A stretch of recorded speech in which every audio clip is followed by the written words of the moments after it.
சத்தம் கேட்குமே. வழி இதுவே, இதில் நடவுங்கள் என்று சொல்லும் சத்தம் கேட்குமே.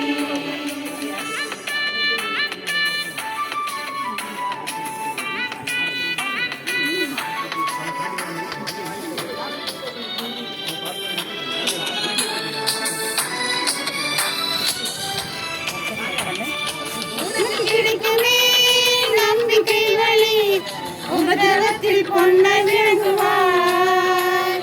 சமாதான வழியில் நமக்கு கிடைக்குமே, சாட்சி வழியில் சங்கடம் இல்லை.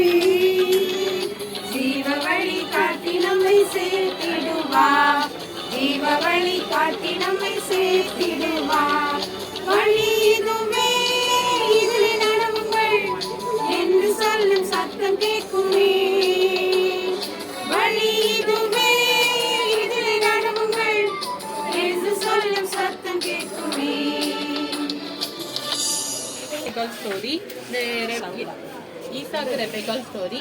ஆபிரகாம் வந்து தன்னோட ஊழியக்காரத்தை ஈசாக்குக்கு வந்து பெண் பார்க்கும்படியா நீ வந்து தேசத்துக்கு போ அப்படின்னு சொல்லிட்டு மெசபதோமியாவுக்கு அனுப்பி விடுவாரு.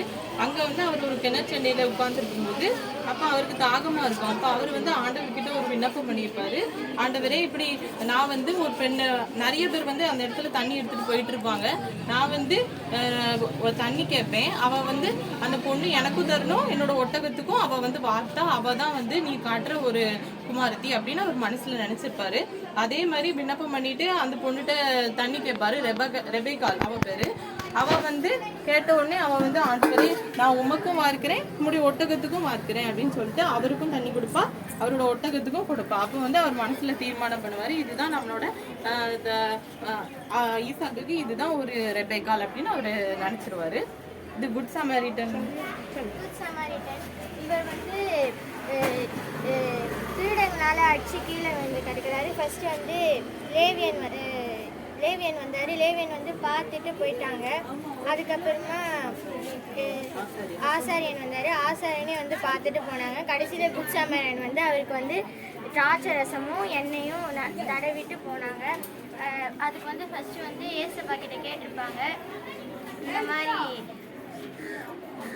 சத்திரத்தில் போய் சேர்த்துட்டு இவனை வந்து பார்த்துட்டு சத்திரத்தில் போய் சேர்த்துட்டு 2 வெள்ளி காசும் கொடுத்துட்டு இவனை வந்து பார்த்துட்டாங்க அப்படின்னு சொல்லுவாங்க. இது வந்து ஊமையாக வந்து ஏசப்பா சொல்லுவாங்க, நியாயசாஸ்திரம். தாவீதின் மாயமற்ற அன்பு. தாவீது சவுலுடைய எவ்வளோ எதிரியாக இருந்தாலும் அவன் தாவீது சவுலின் மகன் யோனத்தான் தான் நல்ல பிரியம் வைத்தான், அன்பு காட்டினா. அவனுக்கு நிறைய வாய்ப்புகள் அவனை கொல்ல வந்தாலும் அவனோட மகன் மேவிபோசேத்து 2 கால்களும் முடமா இருந்த மேவிபோசேத்துக்கு அவன் சவுலி நிலங்களை திரும்ப கொடுக்குறான். உன் தகப்பனாகிய சவுலி நிலங்களையெல்லாம் உனக்கு திரும்ப கொடுப்பேன்னு அவனை பிளஸ் பண்ணுறான். அவன் எதிரியா இருந்தாலும் அவனுக்கு அன்பு காட்டி அவன்கிட்ட இருந்தான். யோனத்தானுக்கு எப்பவுமே என் பந்தியில் அப்பம் புஷ்பாங்கிற வாக்கையும் அவன் கொடுத்து அவன் பந்திக்கு அவனுக்கு போஜனம் கொடுக்குறான். அப்புறம் எலியா தேவனிடம் மன்றாடுதல். மரித்து போன ஸ்திரீயின் மகனை அவன்கிட்ட கொண்டு வரும்போது அவன் தேவனோடு மன்றாடியது உயிர்ப்பித்து அவன் உயிரோடு எழுந்த அந்த ஸ்திரீயிடம் திரும்பி கொடுக்கப்பட்டான். மன்னிப்பு ஒரு ஊமை சொல்லப்பட்டிருந்தது. 100 தாலந்து வெள்ளி கடன்பட்டவரிடம் அவனை தூக்கி ராஜா அந்த ஊழியக்காரனை மன்னிச்சிருவாரு. ஆனா அந்த ஊழியக்காரன் திரும்பி போகும்போது அவனிடத்துல கடன்பட்ட அவனை விலங்குபட்டு அவனை வந்து கடுமையா உபாதிக்கிறவர்களிடத்தில் ஒப்படைக்கிறான். ஆனா அவனுக்கு மன்னிச்சிருவான். அந்த பற்றிய மன்னிப்பு கதை தான் இது தாவீதுக்கு எத்தனை நேரம் சவுலை கொலை பண்ணும்படி வாய்ப்புகள் கிடைத்தாலும் அவன் அதை கொல்லல. அவன் மலச்சலாதிக்க போயிருக்க போது கூட அவனை கொல்லும்படியான வாய்ப்புகள் கிடைச்சது, கொல்லாம அவன் சால்வையை அறுத்து கொண்டு வந்துட்டான், நிரூபிச்சான். இந்த அடையாளத்தை காட்டி ஆண்டவர் சவுலை என் கையில தந்தும் தாவீது கொல்லாம இந்த சால்வை மட்டும்தான். கனமொருந்திய ஸ்திரீன்னு இது உங்க எல்லாருக்கும் தெரியும். அவ வந்து ஒரு இறக்கம் குணம் கொண்டவா, ஊழியக்காரவங்களை நல்லா கவனிப்பா. மேல் வீட்டுல ஒரு அறை கட்டி அவங்களுக்கு ஒரு கட்டில் மேஜை எல்லாத்தையும் கொடுக்குறான். ஆனா அவளுக்கு ஒரு கரை காணப்பட்டது, குழந்தை இல்லை. அவன் கேஆர்சி வேலைக்காரன் மூலமா அவளுக்கு என்ன செய்யணும் அப்படின்னு கேட்கறான். அப்படின்னாட்டு அவன் நல்லா சம்பூர்ணமா வாழ்ந்தாலும் அவளுக்கு ஒரு குறை இருந்துச்சு. அவன் ஜெபிக்கிறான், அவளுக்கு ஒரு நல்ல குமாரன் கிடைக்குது. அப்படியே வாழ்க்கை ஓடிட்டு இருக்கும் போது அவன் வளர்ந்தான். ஒரு நாள் அவனுக்கு ஒரு வியாதி வருது. அப்போ அப்பாடத்துல வயல் நிலத்துல நின்று சொல்லுவான், என் தலை நோய்கிறது, என் தலை நோய்கிறது. அப்போ ஜெபிப்பாங்க. அந்த பிள்ளையும் எலிசா வந்து அது மேல படுத்தோடனே 7 தரம் தும்மி அவன் உயிரோடு எழுந்தப்பட்டான். ஏசப்பா யாக்கோபுடைய கிணற்றண்டையில் வந்து நிற்கிறாங்க.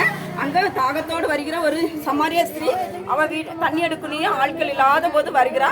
அப்போ ஏசப்பா அதுல இழப்படைந்தவரா உட்கார்ந்துருக்கிறாங்க. அப்போ ஸ்திரீ சமாரிய பெண்ணிடம் கேட்கிறாங்க, என்னுடைய தாகத்துக்கு தாண்டிட்டு.